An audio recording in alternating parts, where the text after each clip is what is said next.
right then, on the super headlines this morning, we have news for you from the Nation newspaper, Punch, Sun, This Day, Vanguard, and of course, Alausa Alert. Beginning with the Nation newspaper, Presidency, no plan to move federal capital back to Lagos. Presidency yesterday assured Nigerians that the federal capital will not be moved back to Lagos. The clarification followed reactions of some northern groups and leaders over relocation of some departments of Central Bank of Nigeria (CBN) and offices of Federal Aviation Authority of Nigeria (FAN) to Lagos. Organization OK's single-use plastic ban. Corporate Accountability and Public Participation Africa has hailed Lagos State for banning use and distribution of styrofoam and other single-use plastic. It urged the state to ensure stakeholder engagement and incentives for alternatives in light of potential economic impact of the ban. From the Punch newspaper, Forex scandal. EFCC probes $347 billion funds, summons foreign firms. The Economic and Financial Crimes Commission is investigating at least $347 billion allocated to companies in Nigeria between January 2014 and June 2023, according to findings by the paper. This came as fresh findings show that the anti-graft agency has extended its forex allocation probe to include some foreign firms operating in Nigeria. P&ID scam. EFCC demands ex-director's death certificate. The Economic and Financial Crimes Commission on Wednesday demanded to see the death certificate of a former director of Legal, Ministry of Petroleum Resources, Grace Tega. Tega's lawyer, Daniel Alumun, had on November 4, 2023, informed the Federal Capital Territory High Court that his client had died. Tega is standing trial before Justice Olukayode Adeniyi on allegations bordering on bribery in the controversial gas supply processing agreement between Process and Industrial Development and the federal government of Nigeria. Moving on to the Sun newspaper, Consumer Safety. LASCOPA urges manufacturers, others to register with NAFDAC. The Lagos State Consumer Protection Agency, LASCOPA, has called on manufacturers, entrepreneurs, and everyone in the food supply chain business to ensure all consumable food products being produced and sold to consumers are registered with the National Agency for Food and Drugs Administration and Control, NAFDAC. The agency also advocated for the inclusion and display of comprehensive and genuine information about consumable products at strategic places where such information can be easily seen. 7.2 million children accessing education in IDP camps, UNICEF.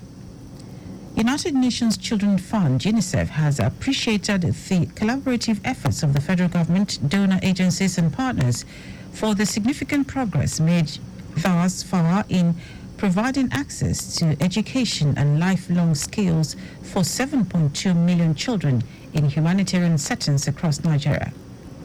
UNICEF said the feat was despite the attacks on schools in northeast and northwest regions in 2021 that led to learning disruptions for over 1.3 million children, thus necessitating precautionary school closure and urgent call for comprehensive school safety. A bit of sports, Peseiro to reject NFF's new contract offer.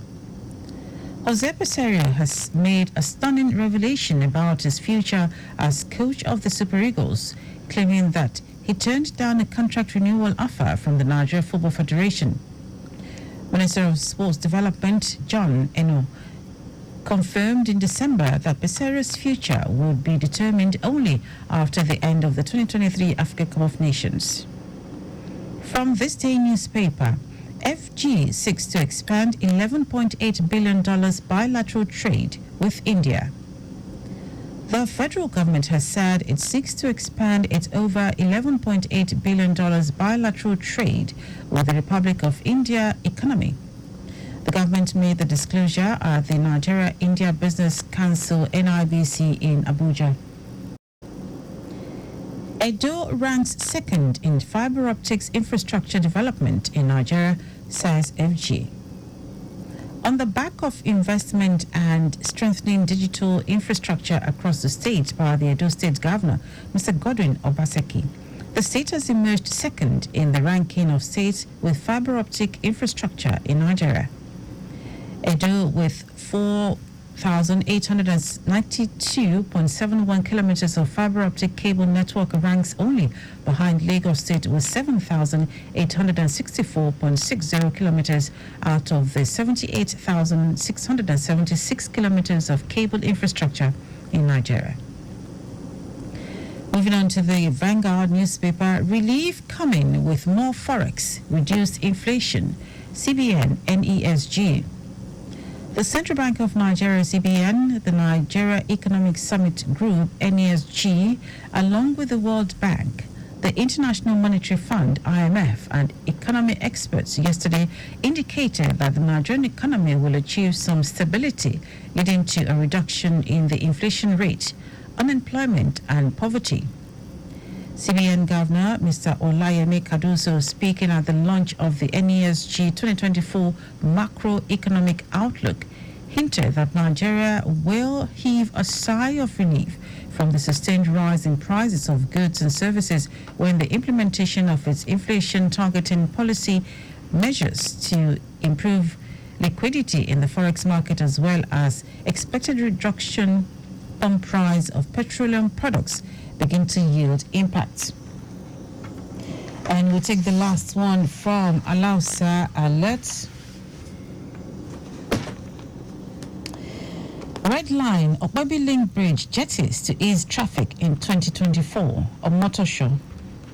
Commissioner for Information and Strategy, Benga Omotosho, has listed some iconic projects that will shape the face of commuting in Lagos State in 2024.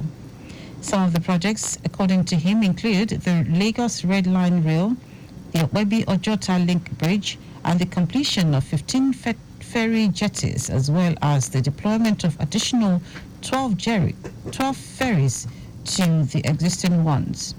The commissioner revealed this during an interview session with journalists representing different media houses in his office at the Secretariat, Alausa, Ikeja. And that was the newspaper headlines on Lagos Traffic Radio 96.1 FM. You can pick up a copy of any of the dailies and go online to read more. Also, interact with us via our social media platforms: X, Lagos Traffic 961, Instagram, Lagos Traffic Radio 961, Facebook, Lagos Traffic Radio 96.1 FM. You can also subscribe to our YouTube channel, Traffic Radio 961, and follow me across social media at Dele Agadumo.